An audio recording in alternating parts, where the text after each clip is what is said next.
Oh, this takes him into zero.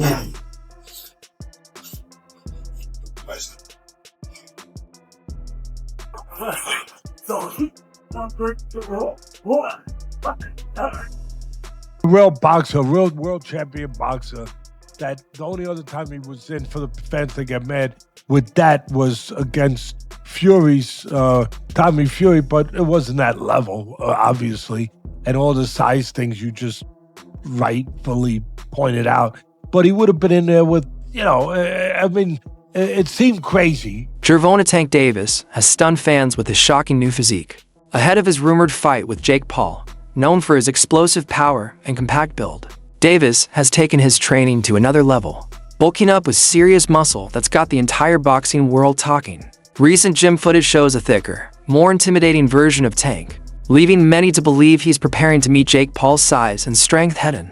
We were yelling so much about him fighting someone, fight somebody your size. His next opponent is by far the most credentialed guy ever fought actively in his prime. There's one problem. He fights at 135 pounds. He fights at 135 pounds. In preparation for the potential showdown, Davis has reportedly turned his training camp into a full-scale war, on weakness blending high-intensity strength work, heavy sparring, and non-stop conditioning. Sources say he's focusing on heavier compound lifts to pack on upper body mass, while maintaining his trademark speed and footwork through agility drills. Sparring sessions have reportedly included larger, more physical partners, some close to heavyweight size, to help Davis adjust to the raw power and pressure he'll face from Jake Paul.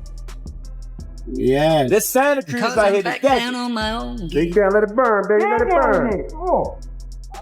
Mind over matter, son. Mind over matter. This is the blues on. Ain't nobody doing no shit like this.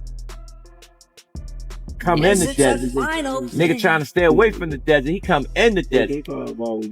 When the night Camera. Oh, Yeah, light, camera, action. and fighting for the Light, action. Check. Come on, Tank. Come on, Tank. Run out. Run out here. Come on, them kisses. Get down there. Get down. 10 seconds, 10 seconds. blues on play. Don't think about it. Don't think about it. This is the final day. Remember that gun on it? They got that gun on that tank. They go, time. When the night is cold and low. Hey, you'll keep you here late at night. Good job. It's been hard being away from my daughter. She actually here, she sleep. Just being away from her, it was a little touchy, but I know when I'm up, I guess. I know that I got pay-per-view. I know I'm fighting a tough opponent, so really I know how to lock in. I know how to shy away from everything. I know how to, I know how to fool around.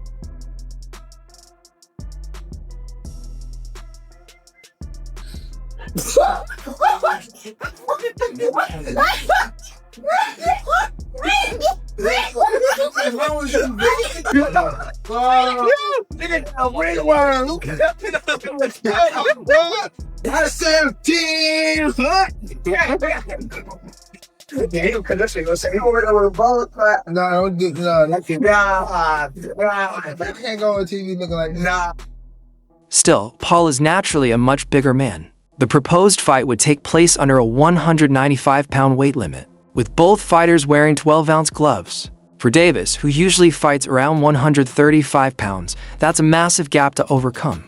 Critics warn that bulking up too much could dull the speed, reflexes, and explosiveness that make Tank so deadly. In trying to match Jake's size, he might risk losing the very tools that define his greatness.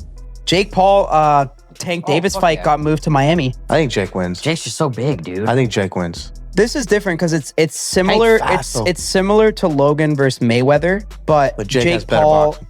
now obviously is way more advanced than where Logan was at that moment in time. I mean, Gervonta it's is just, fucking sick. I mean, yeah. No, but dude, Did you Jake, ever watch his highlights? Jake can He's crack, nasty, man. bro. He's so sick. He's I love nasty. that guy, bro. Tank is not the guy that knows how to sell a fight. Tank cannot sell a fight in his own division. You have the Paul brothers and they come over to boxing. Their idea from day one is we don't have the skills or the experience. What we're gonna do is we'll take on the absolute best guys, but they're gonna spot us some pounds. Tank has one job to do, that it doesn't make any difference. That boxing boxing is a real sport. My skills versus your skill, of which I am an abundance of and of which you have none of. Tank is telling anybody that will listen that there's a size problem. My skills and my experience in boxing, I do not have to wonder who's in the bar tonight. Any bar I go to, I rule the bar. No, it turns out that you don't. Just need some big guy to corner you, apparently. Boxing has never stood its ground. Boxing has never been able to explain why Floyd needed a half hour to get rid of a guy who's never boxed before. Tank Davis has already began this. When you choose a dum-dum, don't be surprised when he goes out and acts like a dum-dum. Commentator Dana White gave a blunt assessment of the rumored matchup.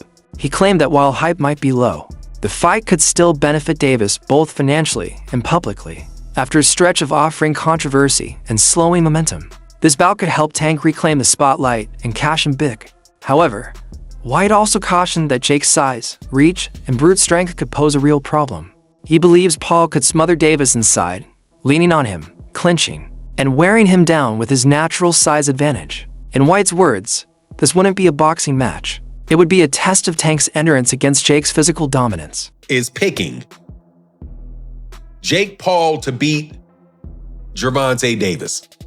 This is not a fight that I'm excited for at all. I would rather have Gervonta Davis fighting in a real boxing match against the likes of Lamont Roach, Shakur Stevenson, Keyshawn Davis, Emmanuel Navarrete, anybody that is in the 135-pound division and around. That's where I want to see Gervonta Davis fight. However, we live in a world where everybody is trying to do things as big as possible.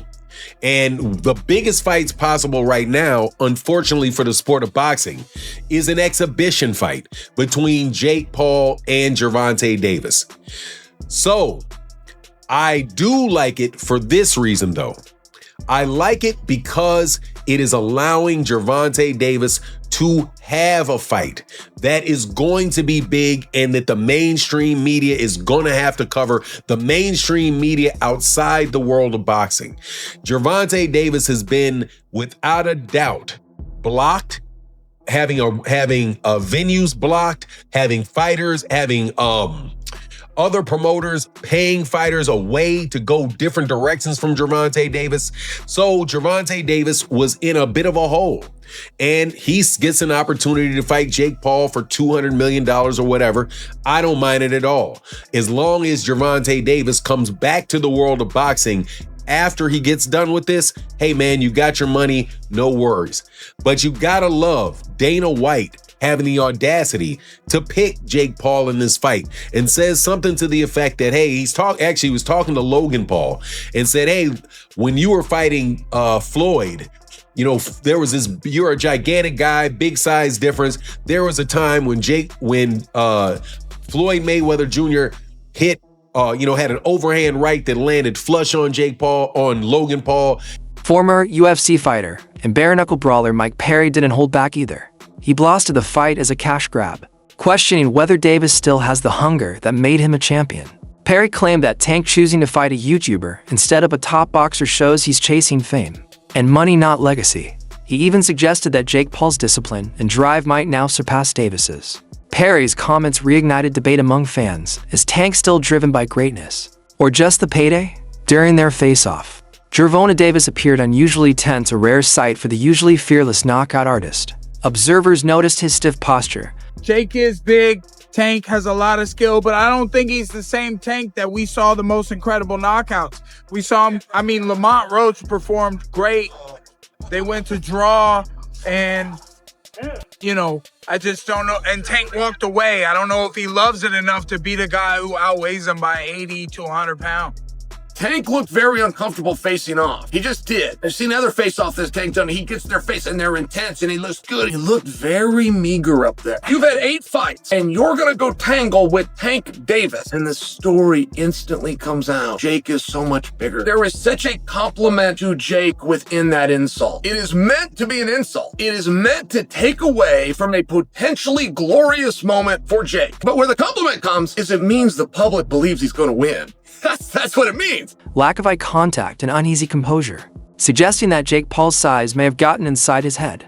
Standing across from the much larger Jake, Tank seemed to realize just how physically imposing the challenge was. Some believe he was simply staying calm and focused, others saw it as a flash of doubt. Boxing analyst Teddy Atlas weighed in, highlighting the obvious: the size difference is enormous. He joked that Tank might need a ladder just to reach Jake's chin. Atlas argued that while skill mismatches happen all the time, this one goes beyond reasonable limits. He compared it to Canelo moving up to face Crawford, only far more extreme. Heavier. That is at least 65 pounds heavier than you. That is called one thing. That's called being a bully. It was bad enough when he fought Mike Tyson, a man that was 58 years old, and he was walking around like, oh, I just beat the baddest man on the planet. I just destroyed Mike Tyson and went out there and I beat him, and him and his brother are all celebrating and shit like that. It's like, dude, what are you doing? What don't you understand about this? If you want respect from your peers, if you want everyone on the planet to look at you and take you seriously and give you credit as a boxer, you have to take on challenges that are real. You have to go up against someone that keeps you up at night, against someone that gets you out of bed in the morning to go for a run because the fear of them beating you down is real.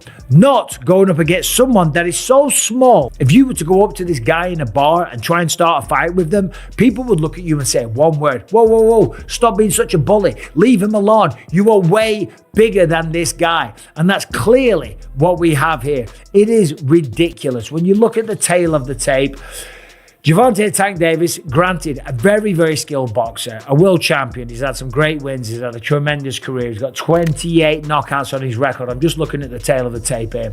30 years old, Jake Paul, 28. Gervonta Davis is 5'5" tall, whereas Jake Paul is 6'1".